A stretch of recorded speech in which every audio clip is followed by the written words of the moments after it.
You notice at the top left-hand corner of your screen you have this Edit button. This allows us to take a tool from a 2.5D state into a full 3D state. Let's take a look at an example of this. I'm going to click inside my tool palette to open up this shelf. I'm going to select something like the gear 3D. If I now click and draw into my canvas, I'll draw that in.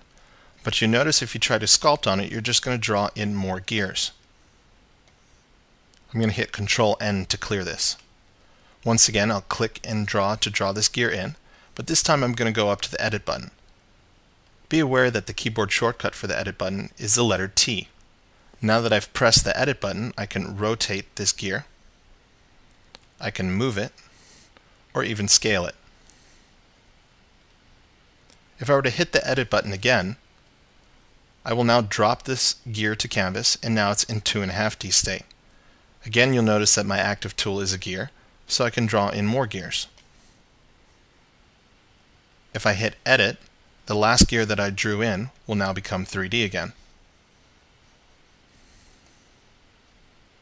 And then I can hit Edit to drop that to canvas one more time.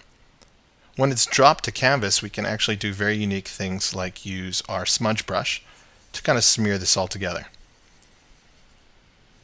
Again, Control-N to clear.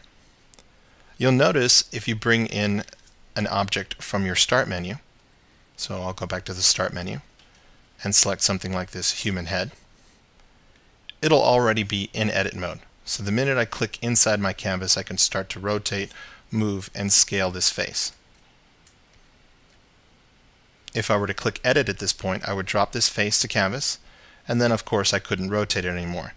But I could, however, draw more of these faces in, hit the Edit key, position them, and then hit Edit to drop them to canvas.